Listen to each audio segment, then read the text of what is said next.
नमस्कार, बहुत स्वागत है आपका धुआंधार खबरों के रफ्तार भरे इस बुलेटिन में। आपके साथ मैं हूं मीनाक्षी जोशी।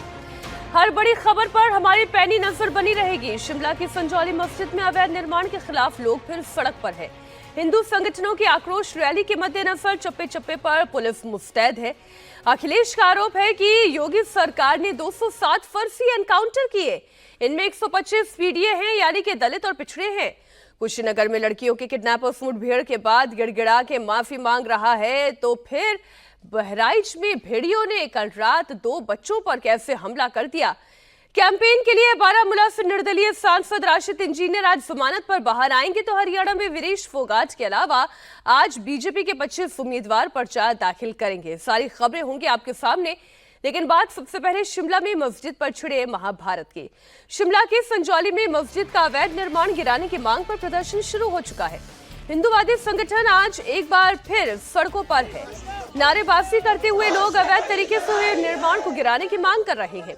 भीड़ ज्यादा न आए, इसके लिए पुलिस ने चाक चौबंद इंतजाम किए हैं। बैरिकेडिंग के जरिए रोकने की कोशिश हुई है। ड्रोन से निगरानी की जा रही है। 10,000 से ज्यादा लोगों के इस प्रोटेस्ट में शामिल होने का अनुमान है।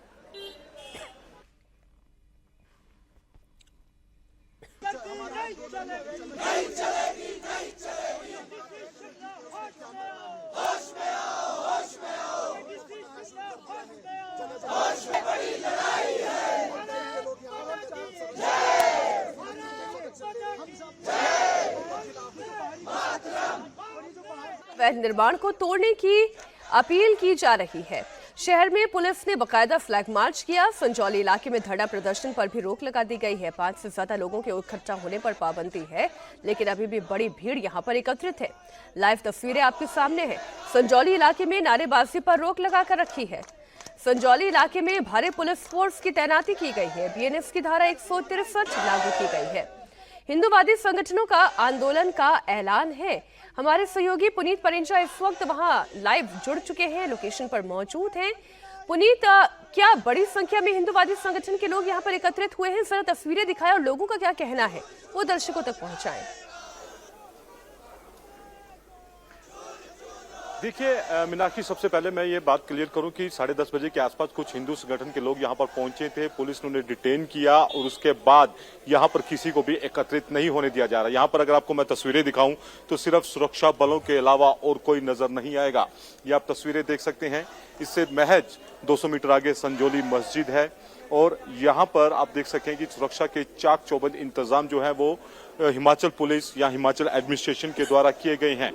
जो एसपी हैं शिमला के संजीव गांधी, उन्होंने खुद यहां पर कमान संभाली हुई है और जिधर जिधर मेरे कैमरे की मूवमेंट आपको नजर आएगी, आप देख सकते हैं कि हर तरफ यहां पर पुलिस बल ही नजर आएगा। ये तस्वीरें आप देख रहे हैं और 5 से ज्यादा लोगों को यहां पर एकत्रित नहीं होने दिया जा रहा है और पहली बार होगा कि इस तरह की वर्दी में भी आपको हिमाचल पुलिस के जवान जो हैं वो नजर आएंगे। एम्बुलेंस को आने जाने के लिए रास्ता यहां पर दिया जा रहा है। कोई आम, क्योंकि उनका ये कहना था कि किसी को भी रोका नहीं जाएगा, जो जरूरतमंद है उनको जाने दिया जाएगा, लेकिन अगर कोई शरारती अंसर आएगा उन्हें इस जगह से आगे नहीं जाने दिया जाएगा। तो बहरहाल आपको मैं तस्वीरें जो इस समय संजौली का ये मेन चौक है, ये आपको पूरी मार्केट जो है इस वक्त आप बंद नजर आएगी। मार्केट पूरी तरह से बंद है, लेकिन यहाँ पर 11 बजे हैं, 11 बजे का समय दिया था, लेकिन अभी तक यहाँ पर कुछ एक लोग आए थे जिन्होंने प्रदर्शन करने की कोशिश की और उन्हें डिटेन कर लिया गया। लेकिन चारों तरफ आपको यहाँ पर मैं तस्वीरें दिखा रहा हूं तो सिर्फ पुलिस और पुलिस, उसके अलावा जो वो लोग हैं जो यहाँ से क्रॉस करके राहगीर जा रहे हैं वही हैं, उसके अलावा और कोई यहाँ पर आपको मीनाक्षी नजर नहीं आएगा। इधर आप दूसरी तरफ तस्वीर दिखाऊं तो यहाँ पे आपको गुरुद्वारा साहिब नजर आएंगे। शिमला के संजौली मस्जिद विवाद में हिमाचल प्रदेश के नेता विपक्ष जयराम ठाकुर ने सरकार पर अटैक किया।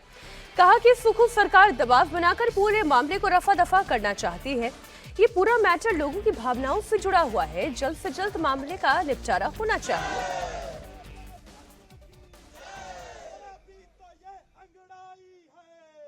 अगर अनऑथराइज्ड कंस्ट्रक्शन है तो निश्चित रूप से प्रयास करिए कि इस काम का इस समस्या का समाधान जल्दी से हो सके। और जिस तरह से सरकार दबाव डाल करके कोशिश करने की फिराक में लग रही है, इस सारे मामले को रफा दफा करने की कोशिश कर रही है, वो उचित नहीं होगा।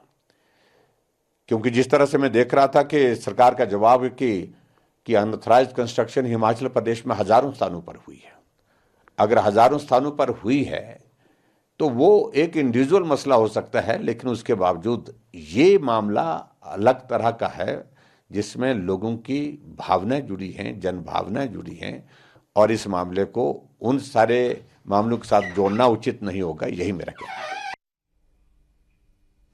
अब देखिए, इस प्रदर्शन को लेकर हिंदूवादी संगठन अच्छी खासी बड़ी संख्या में एकत्रित हुए हैं और उनकी एक ही मांग है। उनका ये कहना है कि जब मस्जिद अवैध है तो यहाँ पर इसका निर्माण ही क्यों किया गया, और मस्जिद की जो ऊपरी माले हैं तो वो तो अवैध है ही।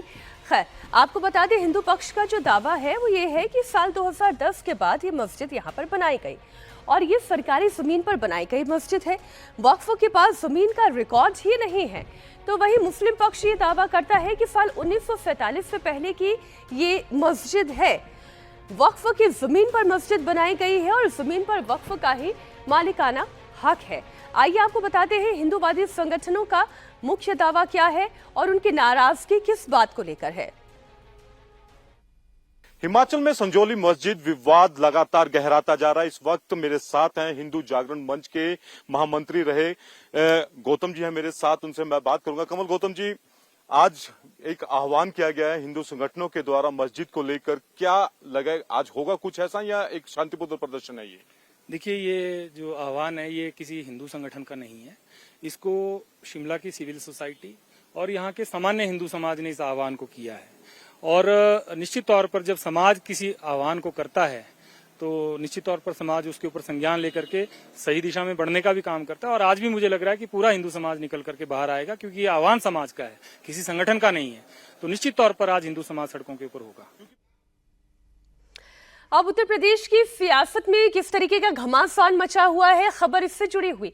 समाजवादी पार्टी के अध्यक्ष अखिलेश यादव ने एनकाउंटर पर सवाल उठाते हुए योगी सरकार को घेरा है। अखिलेश यादव ने सोशल मीडिया एक्स पर एनकाउंटर का एक डेटा शेयर किया। सबसे पहले तो अखिलेश यादव ने यूपी में हो रहे एनकाउंटर्स को फेक बताया और पीटी अपराधियों से लेकर अन्य अपराधियों के मुठभेड़ का डेटा भी शेयर किया। इससे पहले अखिलेश यादव ने सुल्तानपुर में मंगेश यादव के एनकाउंटर पर जात वाला एंगल उठाकर इस पे नई सियासी घमासान की एक पूरी स्क्रिप्ट तैयार की और अब जो उन्होंने लिखा है वो भी आपके सामने है। आपको बता दें, अपराधियों का हिसाब वो कह रहे हैं कि इस पर अब जवाब देना होगा योगी आदित्यनाथ सरकार को। कैसे, वो देखिए। उत्तर प्रदेश में जितने एनकाउंटर हो रहे हैं, अव्वल तो उन्हें फेक बताया जा रहा है और एनकाउंटर के बकायदा उन्होंने आंकड़े पेश किए हैं जिसमें वो ये कह रहे हैं कि पिछड़े और दलित के साथ सबसे ज्यादा अन्याय हो रहा है। सोशल मीडिया पर बकायदा उन्होंने आंकड़े शेयर किए, एनकाउंटर को पीडीए पर अन्याय बताया। अखिलेश यादव के सवालों पर हालांकि सीएम योगी आदित्यनाथ भी बड़े आक्रामक नजर आ रहे हैं। योगी आदित्यनाथ लगातार सुल्तानपुर एनकाउंटर समेत तमाम एनकाउंटर्स पर जवाबी हमला कर रहे हैं। आप सुनिए उन्हें भी। व्यापारी के साथ सरेआम लूट और डकैती डाल करके करोड़ों रुपए की डकैती डाल दी जाए। अगर डकैत हत्या करके भाग गया और पुलिस के पास सुराग नहीं मिलती तो यही लोग बोलते, देखिए साहब अराजकता है। और अगर पुलिस ने पकड़ लिया, कार्रवाई कर दी और फिर मुठभेड़ में, आपसी मुठभेड़ में डकैत मारा जा रहा है तो समाजवादी पार्टी को बुरा लग रहा है। कह रहे साहब ये नहीं होना चाहिए। जब गिरोह का कोई व्यक्ति परेशान होगा तो गिरोह के सरगना को तो परेशान होना स्वाभाविक है और वो परेशान होंगे तो कुछ न कुछ तो बोलेंगे। भाई आप, हमने देखा बड़े बड़े डकैत और अपराधी जब पकड़े जाते हैं वो कभी नहीं कहता साहब मैं इसमें दोषी हूँ। वो अभी अंतिम दम तक, जब तक उसको प्रमाण नहीं दिखा दिया जाता है कि देखो भाई तुमने ये कृत्य किया, वो कहता साहब मैंने नहीं किया है। योगी अपराध के खिलाफ जो बोल रहे हैं उसी का ट्रेलर कुशीनगर में दिख रहा है। कुशीनगर में पुलिस ने घर में घुसकर ऑर्केस्ट्रा में काम करने वाले 2 डांसर्स को किडनैप करने वाले अपराधियों को एनकाउंटर में दबोच लिया। आरोपियों ने हथियारों के दम पर ऑर्केस्ट्रा के 2 डांसर्स को किडनैप किया था और फायरिंग करते हुए फरार हो गए थे। पुलिस ने तुरंत एक्शन लेते हुए पहले तो 6 आरोपियों को गिरफ्तार कर लिया और बाद में 2 आरोपी एनकाउंटर के बाद पुलिस के शिकंजे में आए। पुलिस के शिकंजे में आए बदमाश व्हील चेयर पर रहम की भीख मांग रहे थे और माफी मांग रहे थे। ये देखिए तस्वीर, कान पकड़कर माफी मांग रहे हैं। व्हील चेयर पर बैठे हुए हैं। इनके पास से कई सारे हथियार और एसयूवी भी जब्त की गई है। कुल 8 आरोपी अरेस्ट किए गए हैं। लड़कियों का किडनैप करने वाले अब खुद व्हील चेयर पर बैठकर माफी की मांग कर रहे हैं। दरअसल आपको पूरा मामला बता देते हैं। ये 8 सितंबर का मामला है। 8 सितंबर को वारदात को अंजाम दिया गया था जब एक लड़की का किडनैप करने की कोशिश की गई। हथियारों के दम पर किडनैप कर भी लिया गया। बाद में 2 आरोपियों का इस मामले में एनकाउंटर कर दिया गया। ऑर्केस्ट्रा की 2 डांसर्स को किडनैप किया था। पुलिस के शिकंजे में 8 आरोपी आ गए जिनके पास से 2 एसयूवी और हथियार बरामद कर लिए गए हैं। एक तरफ समाजवादी पार्टी है जो ये आरोप लगा रही है कि एनकाउंटर गलत तरीके से हो रहे हैं, तो वहीं दूसरी तरफ योगी आदित्यनाथ ये कह रहे हैं कि अगर किसी ने दबंगई दिखाने की कोशिश की, अगर किसी ने अपराध करने की कोशिश की, लूट खसोट करने की कोशिश की, तो फिर हालत क्या होगी वो आप ये देखिए। व्हील चेयर पर अपराधी बैठेंगे, कान पकड़ेंगे, माफी मांगेंगे। ये तस्वीरें आपको क्या सुकून नहीं देती हैं? एनकाउंटर के बाद गिरफ्तार बदमाश अगर कान पकड़कर माफी की मांग करें, दोबारा गुनाह ना करने की अगर कसम खा ले, तो सोचिए धीरे धीरे करके हो सकता है एक दिन ऐसा भी आए कि अपराध मुक्त उत्तर प्रदेश हो जाए। एक तस्वीर इस वक्त आपके सामने है।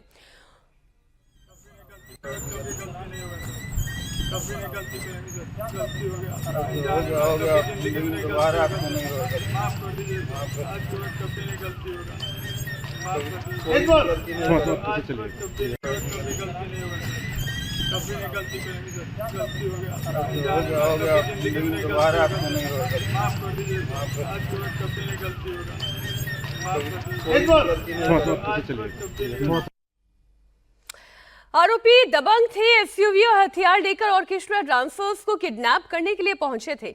पुलिस ने आरोपियों के पास से 2 एसयूवी और भारी मात्रा में हथियार बरामद कर लिए हैं। पुलिस आरोपियों तक कैसे पहुंची, लड़कियों को किडनैप करके भाग रहे बदमाशों को कैसे ट्रेस किया, पूरी बात सुनिए। अब तक 2 फॉर्च्यूनर कार उसको सीज किया गया है। इनके पास से काफी संख्या में असला वो बरामद किया गया है, जिसमें कि रिपीटर गन, 4 अवैध नाजायज पिस्टल 32 बोर की वो बरामद किया गया है। काफी संख्या में कारतूस मिला है, पैसे मिले हैं और ये सभी परसों रात की हुई घटना में सम्मिलित थे। उस घटना में त्वरित कार्रवाई करते हुए हमारी पुलिस टीम ने सकुशल युवतियों को बरामद तो किया ही था और साथ ही साथ टोटल 8 लोगों को गिरफ्तार करके इसमें जेल भेजा जा चुका है।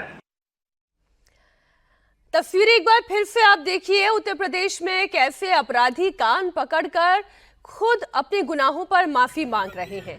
कभी गलती नहीं करेंगे सर, गलती हो गई तो कभी जिंदगी में गलती नहीं होगी। देखिए जरा क्या कह रहे हैं बदमाश।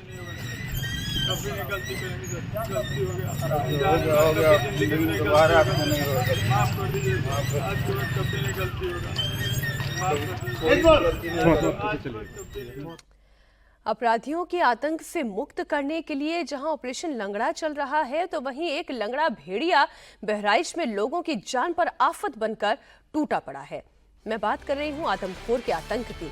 उत्तर प्रदेश के बहराइच में आदमखोर भेड़िए का आतंक एक बार फिर देखने को मिला है। आदमखोर भेड़िए ने 2 अलग अलग गाँव में बच्चियों पर कैसे अटैक किया। एक बच्चे की हालत आप देखिए। हम ब्लैक एंड व्हाइट ये वीडियो इसलिए आपको दिखा रहे हैं क्योंकि बच्ची के बहुत गहरे घाव है, जख्म है, हालत गंभीर है बच्ची की। ग्राम पंचायत भवानीपुर की रहने वाली है ये बच्ची। इसका अस्पताल में इलाज चल रहा है। बताया जा रहा है कि बच्ची जब अपने घर में सोई हुई थी तभी आधी रात को भेड़िया घर में घुस गया और घर में सो रही इस 11 साल की बच्ची पर अटैक कर दिया। उसे घसीटते हुए घर से बाहर ले गया। भेड़िए ने बच्ची के गले पर अटैक कर दिया। ये तस्वीरें आप देखिए। हम ब्लैक एंड व्हाइट करके आपको तस्वीरें दिखा रहे हैं क्योंकि घाव बहुत गहरे हैं।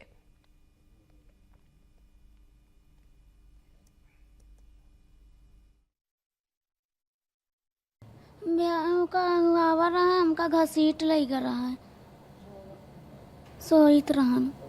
तो जब तो भैया लोग भागे तब भागा वो? हाँ।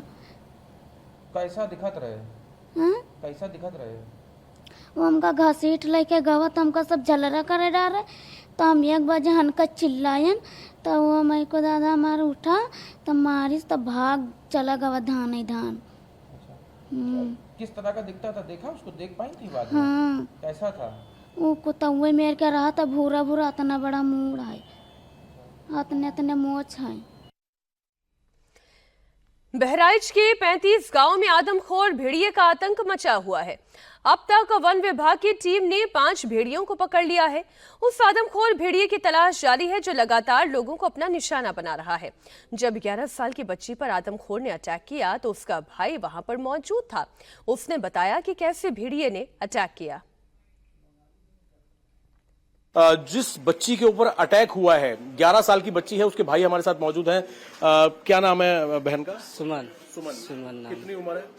11 साल। 11 साल। ये बताओ कि कितने बजे अटैक हुआ, क्या देखा आपने? 12 बजे तो भेड़िए आई थी, घर में सो रही थी और उठा के खींच के ले गए थे घसीट का। ये इतनी दूर के वहाँ उतनी दूर में छोड़ा मिला हुआ। जब टार्च जला के तो आपने देखा था भेड़िया ही था? भेड़िए थे। एक भेड़िया था? हाँ, एक था। तो कहाँ चोटें आई हैं, कैसी स्थिति है अभी? गला वाला से ये पूरा है, ये कनपटा हुआ है, यही सब चोट है गले में। अच्छा। तो अभी डॉक्टर्स क्या बता रहे हैं? आप लोग लेकर आए हैं जिला अस्पताल, क्या बता रहे हैं, कैसी स्थिति है? वो तो बता रहे हैं ठीक है। बहराइच में भेड़िए के अटैक के 2 नए मामले सामने आए हैं। अब तक 5 भेड़ियों को पकड़ा जा चुका है, लेकिन लंगड़ा भेड़िया अभी भी आजाद है। उसी की तलाश में ये सर्च ऑपरेशन की जा रही है। जगह जगह जो ड्रोन कैमरे हैं उससे निगरानी की जा रही है। बहराइच के अंदर अलग अलग गांवों में 2 मामले सामने आए हैं जिसमें एक जानवर ने अटैक किया है। भेड़िया अटैक ये बताया जा रहा है। हालांकि वन विभाग के लोग इसको पूरी तरीके से जांच करेंगे, उसके बाद पता लग पाएगा कि किस जानवर की बाइट है। एक मामला भवानीपुर का है, दूसरा मामला किसी और गांव का है और बच्ची के गले पर निशान है, गहरे घाव हैं। हमारे साथ सीएमएस हैं यहाँ के जिला अस्पताल के अनूप जी, उनसे बात करते हैं। सर, 2 बच्चियां एडमिट कराई गई हैं, कैसी स्थिति है, क्या मामला है? 2 बच्चियां आई यहाँ पे, एक रात में तकरीबन 3 बजे और एक सुबह 5 बजे। दोनों की स्थिति स्थिर है। सुपरफिशियल एनिमल बाइट मार्क्स हैं। किस एनिमल ने काटा है ये बता पाना बड़ा मुश्किल है, ये वाइल्ड लाइफ एक्सपर्ट ही बता पाएंगे। दोनों की हालत बहुत ही स्थिर है और खतरे से बाहर है। परिवार के लोग से आपकी बात हुई होगी, फैमिली से, वो क्या बता रहे हैं, कितने बजे अटैक हुआ और वो लोग क्या बता रहे हैं? अभी तो परिवार के लोग थोड़ा डरे हुए हैं इस हादसे की वजह से। अब खबरें सियासत से जुड़ी हुई। हरियाणा में विधानसभा चुनाव को लेकर सरगर्मियां तेज हैं। 90 सीटों पर होने वाले चुनाव के लिए आज हरियाणा में कई दिग्गज नेता नॉमिनेशन फाइल करेंगे। रेसलर विनीश फोगाट जलारा विधानसभा सीट से पर्चा दाखिल करेंगी। गृह मंत्री और 6 बार के बीजेपी विधायक अनिल विज अंबाला से नॉमिनेशन फाइल करेंगे। ओपी धनखड़ बादली सीट से नॉमिनेशन फाइल करेंगे, तो वहीं अटेली से राव इंद्रजीत सिंह की बेटी आरती राव अपना पर्चा भरेंगी। नामांकन के दौरान सीएम सैनी समेत बीजेपी के कई बड़े नेता मौजूद रहेंगे। प्रदेश में चुनाव लड़ने वाले उम्मीदवारों के नामांकन की अंतिम तारीख 12 सितंबर दोपहर 3 बजे तक है। ऐसे में नामांकन के लिए आज के बाद सिर्फ कल का दिन ही बाकी है। 90 सीटों के लिए अब तक 277 उम्मीदवारों ने नामांकन दाखिल कर दिया है। खबर जम्मू कश्मीर से जुड़ी हुई।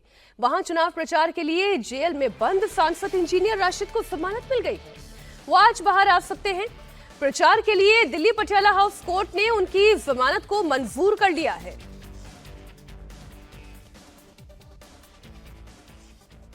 इसी बीच महबूबा मुफ्ती ने भी आरोप लगाया है। क्या है उनका आरोप, बताते हैं। जो गरीब आदमी जेल में है उसके माँ बाप को उसको मिलने की इजाजत नहीं है। एक तरफ से वो मामला है जो हमारे जेलों में नौजवान हैं, वो सालों से जेलों में और उनको उनके माँ बाप को उनसे मिलने नहीं दिया जाता है। दूसरी तरफ से जेलों से लोग इलेक्शन लड़ते हैं, उनकी पार्टियां बनती हैं, उनकी गाड़ियां चलती है, उनको सिक्योरिटी दी जाती है। यहाँ तक कि जब वो हमारे कैंडिडेट पे हमला करते हैं यावर पांडे पे, तो पुलिस उनके खिलाफ एक्शन लेने के बजाय हमारे जो वहाँ के कैंडिडेट है इलेक्शन कमीशन उसको नोटिस भेजता है। इससे आपको पता होना चाहिए कि जो जेलों से इलेक्शन लड़ रहे हैं उनका क्या मामला है।